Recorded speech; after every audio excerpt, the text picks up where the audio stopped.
Vamos dar continuidade à nossa aula. Agora é a etapa 3, né? A fase 3, a gente vai falar sobre lesão por pressão e estado da arte. Isso é importante porque a gente às vezes fala de muita coisa, fala de pele, de cicatrização, da classificação das lesões por pressão, mas a gente tem que ter embasamento científico para tudo isso. A gente tem que buscar as evidências científicas, então o enfermeiro, o profissional de saúde, o especialista, ele tem que estar envolvido com a pesquisa, com as evidências, não é só tratar. E de base disso eu trouxe aqui alguns artigos para vocês, que a gente vai fazer, são artigos recentes, indexados, isso é importante, qual a revista da publicação, qual ano, então isso a gente tem que aprender a trabalhar. E o primeiro que eu trouxe foi esse da revista de enfermagem do Centro-Oeste Mineiro, que ele faz uma reflexão teórica. Todos os artigos aqui, eles estão com links, vocês poderão baixar, procurar para fazer uma leitura completa do artigo, é muito interessante. Então aqui ele fala do conceito, classificação de lesão por pressão e atualização justamente da NPUAP. Então ele já justamente fala do que a gente comentou sobre a classificação, sobre a mudança de NPUAP para NPAP, sobre as mudanças na nomenclatura. Então vocês, é o primeiro artigo, certo, de Moraes. E depois, em seguida, eu trago para vocês um artigo de 2017 da revista Ana Neri, que fala sobre as ações de enfermagem antes e após um protocolo de prevenção de lesão por pressão em terapia intensiva. Então, o objetivo desse estudo foi avaliar as ações dos profissionais de enfermagem antes e após a utilização de protocolos de prevenção de lesões por pressão em unidade de terapia intensiva. E a gente vai ver que a conclusão que eles tiveram foi que a maior frequência de ações preventivas após o uso do protocolo demonstra a importância dessa ferramenta na adoção das recomendações baseadas em evidências científicas pelos profissionais. Daí, mais uma vez, a importância dessas evidências científicas. Eles usaram um estudo, foi um estudo observacional, prospectivo, comparativo, do tipo antes e depois, então, com abordagem quantitativa realizada em um hospital de ensino, inclusive aqui na Paraíba, gente. Então, é um estudo aqui da Paraíba, da nossa colega Josilene Vasconcelos. Então, é importante essa utilização na prevenção das lesões por pressão, utilizando esses protocolos. Foi publicado agora em 2017 e tem também aqui o link para que vocês possam acessar.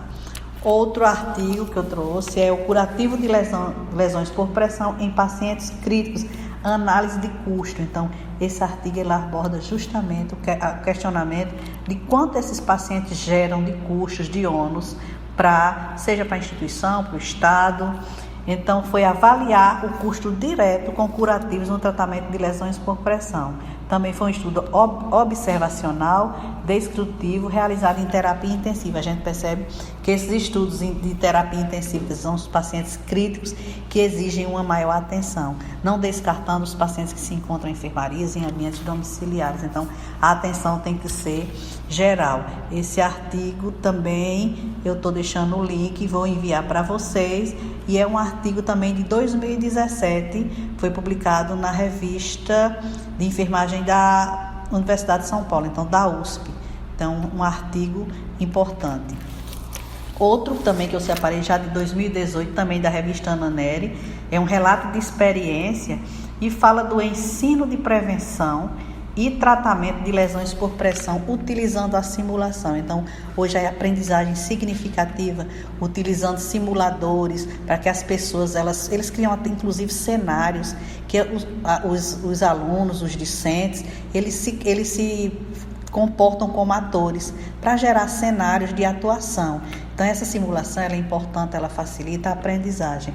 E eles falam aqui nesse artigo que pessoas com sensibilidade diminuída, imobilidade prolongada ou acamadas com idade avançada são as mais susceptíveis à lesão por pressão. Isso aí é uma coisa que a gente sabe, que ocorrem mais frequentemente nas regiões mentorianas, occipital, escapular, cotovelo, sacral, isquio, trocante, crista ilíaca, joelho, maléolo e calcâneo. Então, outros fatores que aumentam o risco de desenvolver LP englobam doenças degenerativas, tolerância tecidual reduzida, como a pele frágil, a incontinência urinária que a gente vem falando, ou intestinal, desnutrição ou a obesidade, questão do peso, né? Nestes casos, é crucial a implementação de cuidados adequados, o que instiga o enfermeiro a buscar capacitação para o reconhecimento do problema e para novas intervenções. Então, o enfermeiro, ele é um pesquisador, o enfermeiro ele tem que buscar essas evidências científicas, ele tem que buscar estruturar, mudar, realizar as pesquisas na área. Inclusive, às vezes você está atendendo um paciente que você possa fazer um registro adequado, utilizar instrumentos, para que você tenha um suporte para publicação, para protocolar e para documentar as suas atividades. Então, aqui, esse artigo é basicamente falando justamente desses simuladores, e eles fazem simulação das lesões por pressão. Como a gente geralmente traz uma ferramenta, então isso é importante para o aprendizado, para ter uma aprendizagem significativa. O outro artigo, ele é também da revista de enfermeiro do Centro-Oeste Mineiro, e é de 2018, risco de lesão por pressão, intitulado, risco de lesão por pressão em idosos com comprometimento na realização de atividades diárias. Esse artigo é bem interessante, ele teve o objetivo de avaliar o risco de idosos institucionalizados, quer dizer, os idosos em ILPIs, com comprometimento na realização das atividades de vida diária e desenvolverem a lesão por pressão. Então, é um estudo transversal, quantitativo, e contou com a amostra de 44 idosos. E os resultados verificou-se que 64,3% dos idosos possuíam risco de desenvolver LP e 57,1% eram dependentes para realizar 5 ou mais atividades da vida diária. Eles usaram as escalas específicas também, e aí também depois vocês vão poder olhar. Quer dizer, aqui, nesse artigo eles apresentaram o risco de idosos, no estudo utilizando a escala de Braden, foi em Minas Gerais. E essa escala traz o seguinte nível de risco: sem risco, 35%, utilizando a escala de Braden. O risco moderado, eles apresentaram 26%, e muito elevado, 4,8%, isso nesse estudo, certo? Então, também vai o link para vocês pesquisarem mais e ler o artigo na íntegra. Outro que eu trouxe é da revista de enfermagem da UFPE, Universidade de Pernambuco, e ele traz o gerador de alta frequência no tratamento de lesão por pressão em idosos também. Então, o idoso ele é bem mais comum a incidência e a prevalência neles das lesões por pressão. São pacientes que ficam mais acamados, diminui essa atividade da vida diária. Então, esse estudo, eles trazem o seguinte: eles usaram um gerador portátil de alta frequência, tem a marca também que eles utilizaram aqui, e a conclusão que o uso desse gerador portátil foi efetivo no tratamento de LPs nos idosos dos participantes desta pesquisa. Então, também é um artigo da UFPE e vocês vão poder acessarem na íntegra. Mais esse artigo também aqui, que é da revista Estima, a revista da estomaterapia, incidência de lesões por pressão em unidade de terapia intensiva em hospital com acreditação. E esse estudo, eles têm um tópico aqui na introdução que fala que a tolerância do tecido mole à pressão e ao cisalhamento pode também ser afetada pelo microclima, nutrição, perfusão, comorbidade e pela sua condição. Então, a gente tem que estar atento que a variação é diferente, um estado para outro, clima frio, clima quente, o clima úmido vai trazer alterações para essa pele. Apesar da modernização dos cuidados de saúde, a incidência e prevalência de lesões por pressão em UTI permanecem elevadas. Então, isso é um problema que a gente tem que estar refletindo, repensando, reestruturando, como isso pode ser transformado. Porque apesar de todos esse desdobramento das equipes de saúde, das instituições, dos protocolos, das diretrizes, em UTIs continua sendo elevado o surgimento das lesões por pressão. Então, esse artigo é também de 2017. Outro aqui é um artigo, o conhecimento dos enfermeiros sobre o cuidado da lesão por pressão. Então, esse estudo objetivou identificar o conhecimento desses enfermeiros não especialistas, gente, em estomaterapia ou dermatologia. Então, esses enfermeiros eles não eram nem estomaterapeutas, nem dermatologistas, e queriam entender o conhecimento acerca das lesões por pressão. Então, foi um estudo transversal com 49 enfermeiros. Utilizaram-se um instrumento composto por 3 itens de caracterização, fizeram um perfil demográfico e o teste de conhecimento desses enfermeiros. E o que eles obtiveram aqui de resultados? e os dados foram analisados. Então, concluiu-se que os enfermeiros não especialistas em estomoterapia ou dermatologia apresentaram conhecimento inadequado acerca das lesões por pressão. Então, esse estudo ele é recente também, é de 2018, certo? Então, um artigo original, e ele fala isso, que os enfermeiros, eles não têm o conhecimento sobre como tratar essas lesões de uma maneira geral. Então, tem muitos enfermeiros que eles nem são da área de dermatologia, nem estomoterapia, e eles não têm o conhecimento. Fala ainda aqui uma questão interessante que eu achei bacana trazer para vocês, que em âmbito internacional existem várias diretrizes para a prática clínica que orientam o tratamento e a prevenção da lesão por pressão. Existem as abordagens interdisciplinares e os programas educacionais que visam justamente a implementação. Mesmo com o desenvolvimento de estudos e aumento de publicações nos últimos anos no país, não são suficientes para a proposição de recomendações diferentes daquelas existentes. Então, no Brasil não existe nenhuma diretriz, nenhuma recomendação. Elas se baseiam no Brasil nas recomendações dessas outras diretrizes, a NPUAP, EPUAP, NPAP, tanto dos Estados Unidos como da Europa. A gente não tem. Então, especialistas no assunto utilizam as diretrizes internacionais para fazer recomendações aos cenários da saúde brasileira. Então, é bem questionado isso, a gente não tem, embora tenha tantos estudos, evoluído muito nos estudos.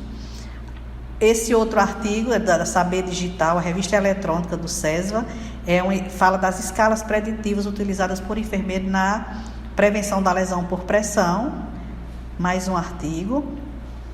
E tem esse que é da Texto em Contexto, também um artigo recente. A Texto em Contexto é uma revista com Qualis A1, né? Então, ela é cicatrização de lesões por pressão em pacientes acompanhados por um serviço de atendimento domiciliar. O objetivo foi avaliar a cicatrização dessas lesões por pressão em pacientes na atenção domiciliar. Então, a gente viu muito paciente na UTI, em unidades críticas.